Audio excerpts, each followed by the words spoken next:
राधे राधे दोस्तों। युद्ध नहीं जिनके जीवन में वो भी कितने अभागे होंगे, या तो रण को छोड़ा होगा या फिर रण से भागे होंगे।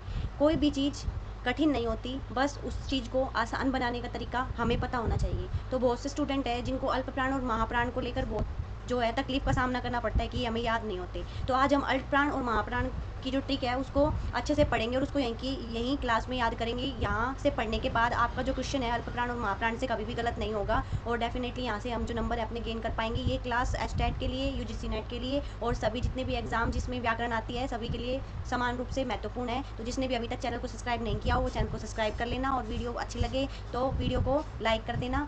तो चलते अपनी क्लास की तरफ। और एक बात ध्यान रखना कि अल्प प्राण और महाप्राण के बाद मैं संज्ञा सर्वनाम क्रिया विशेषण और तत्सम तद्भव जितने भी ये टॉपिक हैं सभी को ट्रिक के साथ करवाने वाली हूँ, ताकि आपका कोई भी क्वेश्चन है वो गलत ना हो। इवन लिंग और वचन भी जो क्वेश्चन पूछे जाते हैं कई बार हम उसमें रेयर मिस्टेक कराते हैं, तो वहाँ से हमारे जो क्वेश्चन है वो गलत ना हो। तो हम जो अपनी तैयारी को उसी तरीके से बेहतरीन तरीके से करने वाले हैं। तो चलते हैं अपने टॉपिक की तरफ। तो अल्प प्राण और महाप्राण। तो सबसे पहले बात करते हैं अल्प प्राण की। ठीक है, तो अल्प प्राण, अल्प प्राण क्या होता है? अल्प प्राण जैसे कि इसका नाम है, ठीक है जी।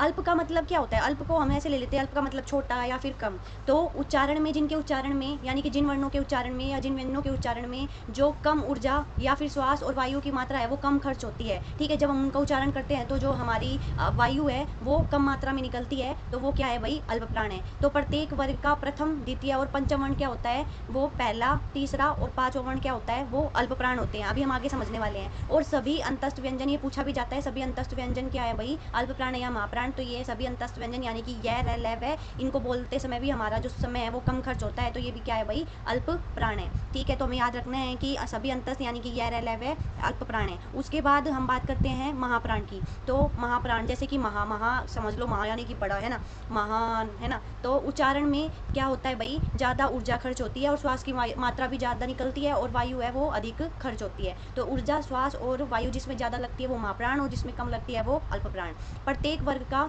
दूसरा और चौथा वर्ण क्या होता है भाई? महाप्राण होता है। इसको अब हम समझेंगे।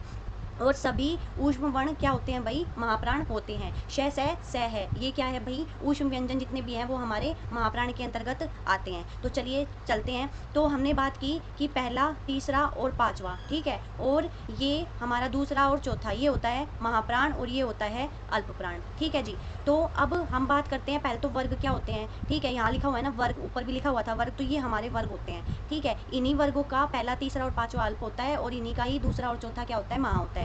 तो पहला एक, ठीक है, पहला, ये तीसरा और ये पांचवा, ठीक है। और ये क्या है हमारे? पहला, तीसरा और पांचवा, देखो, एक, ये दूसरा, ये फिर तीसरा, और ये चौथा और ये पांचवा। तो पहला, तीसरा और पांचवा ये क्या है हमारा?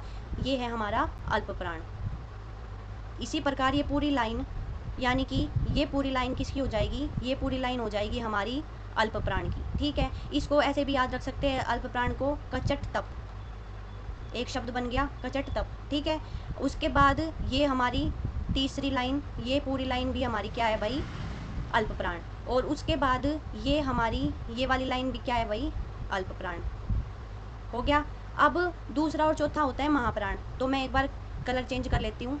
तो दूसरा और चौथा महाप्राण, तो ये हमारा दूसरा और ये हमारा चौथा। तो यानी कि ये हमारे सारे वर्ण क्या होंगे? ये हमारे हो जाएंगे महाप्राण।